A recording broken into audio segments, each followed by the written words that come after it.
Et salut à tous, c'est Gamer. Aujourd'hui on se retrouve pour une nouvelle théorie sur Undertale. En fait on va faire une théorie nouvelle et une seconde partie d'une théorie que j'avais déjà fait auparavant. Alors là nous avons une remix de Metal Crusher, donc le thème de Mettaton en forme boîte. Et donc la première théorie, ça va être Mettaton X est plus fort qu'Asgore dans le combat. Alors là, il y en a qui vont me sortir, mais tu te fiches de nous là. Comment tu peux dire ça? C'est quand même le roi, celui qui a plus d'attaque et de défense. Alors déjà, s'il y en a qui disent ça, je préfère vous dire Asgore et Toriel ont le même niveau d'attaque et de défense. C'est juste que Toriel, elle veut pas nous faire mal. Mais donc voilà, donc c'est pas celui qui a le plus d'attaque et de défense, d'accord? En plus c'est pas vrai, celui qui en a le plus c'est Azrael Dreemurr. Voilà. Et la deuxième théorie ça va être pour compliquer, non mais moi je perds la boule hein, il y a de mon... Pour compléter, Mettaton est un garçon, parce que j'ai vu qu'il y a beaucoup de retours et tout. Alors on va commencer par ça. Il y en a qui me disent mais non mais attends, mais le fantôme de Mettaton est une fille, un point c'est tout. J'aimerais juste dire, quand vous voyez Mettaton en mode boîte, ou alors Mettaton Neo. Bon, on va enlever Mettaton Neo. Mais rien que avant que vous ayez découvert Mettaton X, est-ce que vous croyez vraiment que Mettaton était une fille? Franchement, soyez francs, vous ne croyez pas.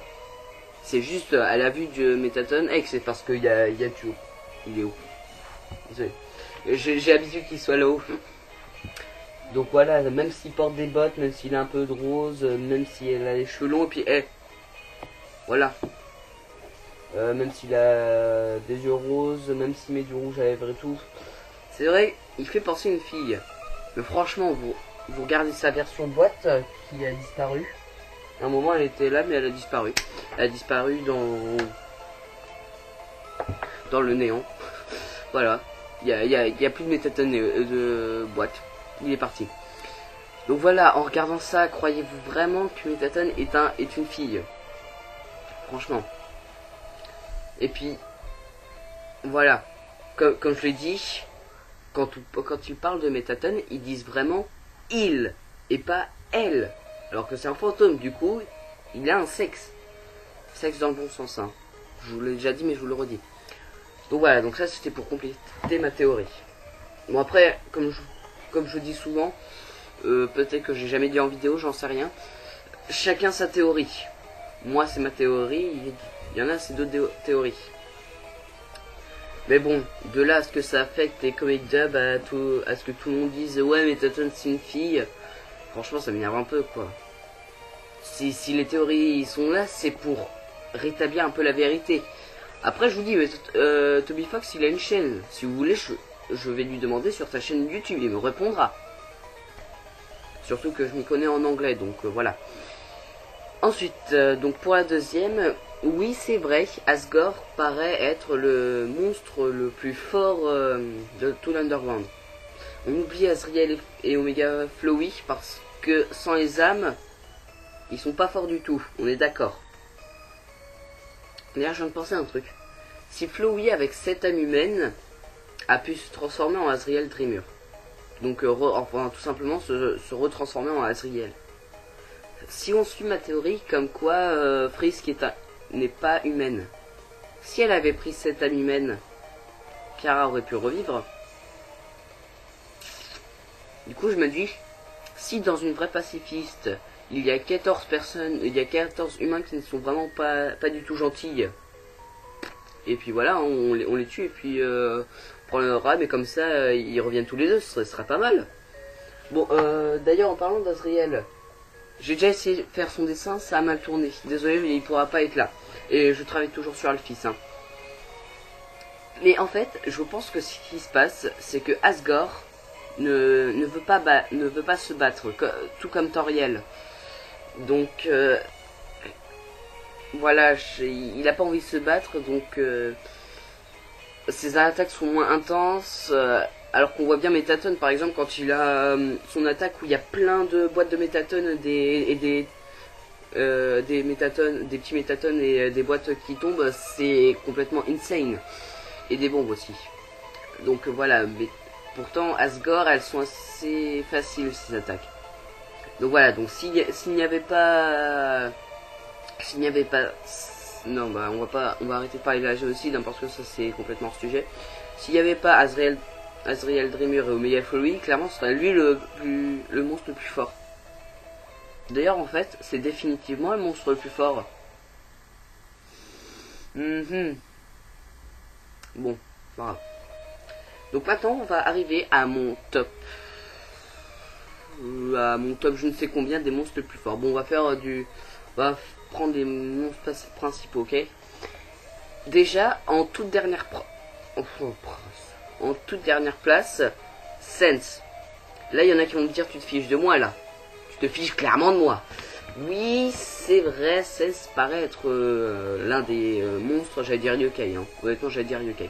L'un des monstres les plus forts du jeu. Mais non. Ils le disent bel et bien dans son combat. Un point d'attaque, un point de défense et un seul PV. Même le Monster Kid il est plus fort que ça hein. Donc et ils disent bien dans la description le monstre le plus nul du jeu. Ensuite nous avons Monster Kid hein, qui n'a que 2 points d'attaque et 2 points de dommage. Pourquoi dommage? De défense pardon. Alors ensuite nous avons Flowey. Parce que Flowey elle a pas l'air si fort que ça. Et puis il faut pas oublier qu'à la base Flowey elle n'avait pas un love de 9999 hein. Donc depuis notre arrivée je pense qu'elle a perdu tout son love.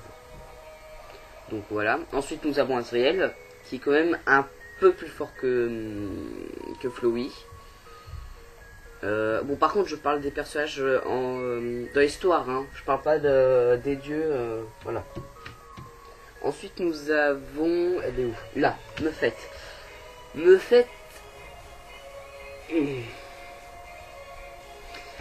Elle est pas si forte que ça en vrai.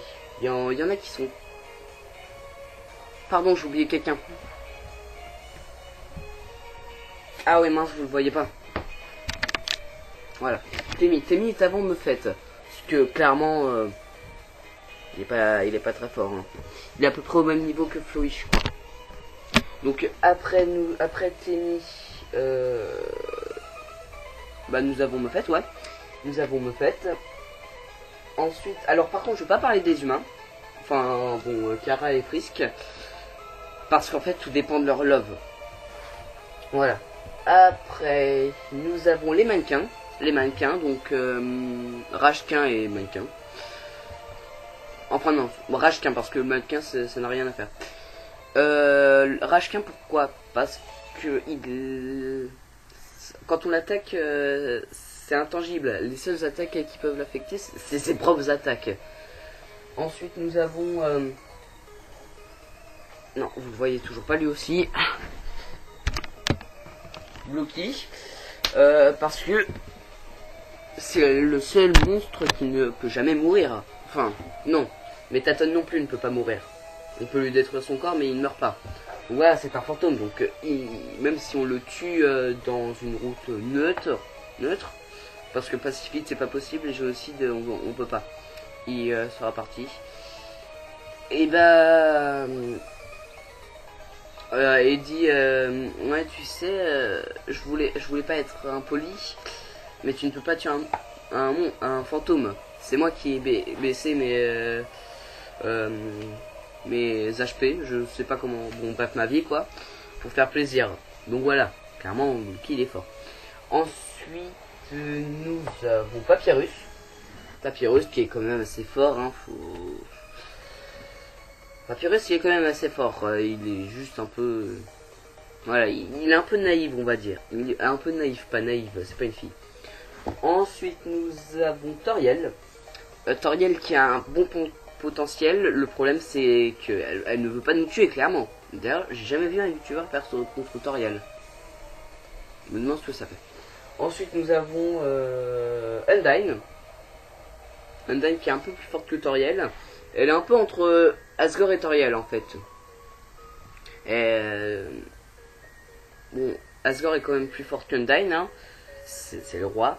Mais Toriel, je pense que le fait de ne pas avoir combattu, ça a fait qu'elle a perdu.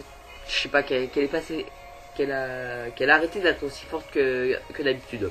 Donc après Undyne, je pense que vous savez qui c'est, hein. Notre roi à tous, Asgore. Bon, Asgore, hein, j'ai rien à dire, c'est le roi, c'est celui qui attaque la meilleure du jeu. Ensuite, Taton, Métatone, IX. Pourquoi IX? X, tout simplement. Bon, c'est pas un Pokémon, mais bon. Bah, tout simplement parce que, voilà, j'ai déjà tout expliqué dans ma théorie. Donc j'ai dit, on parle pas de ces dieux-là, sinon ce serait Omega Fluid, Serial Dreamer, mais non. Et donc, il y a quand même un personnage qui est beaucoup plus fort que Métatone. C'est Gaster. Pourquoi? Parce qu'il a le pouvoir de contrôler la timeline. Il peut tout effacer, tout reset, il peut tout changer. Voilà, il a ses pouvoirs. Du coup, il peut faire tout ce qu'il veut. Il peut tout contrôler. Bon, à part Azrael Dreamer, forcément dans la vraie pacifiste. Mais bon, ça c'est ready. On compte pas les boss. Parce que sinon, avant Gaster, il y aurait Omega Fluid, puis Gaster, puis Azrael. Hein. Mais bon. Donc voilà, sur ce, c'est tout pour cette petite vidéo. J'espère qu'elle vous aura plu. Si vous êtes d'accord, si vous êtes d'accord, dites-le en commentaire. Si vous n'êtes pas d'accord, expliquez-vous dans les commentaires. Hein. N'hésitez pas à lâcher un pouce bleu, à vous abonner. Sur ce, on se retrouvera sur une prochaine vidéo. À ce propos, dans quelques jours, je pense, je vais vous sortir une vidéo complètement hors du commun. Je sais pas combien de temps elle va durer, je sais pas exactement quand elle sortira, mais vous allez être surpris. Bon, j'espère qu'elle vous plaira. Hein. Sur ce, ciao ciao les gens, c'était Lucas Gamer.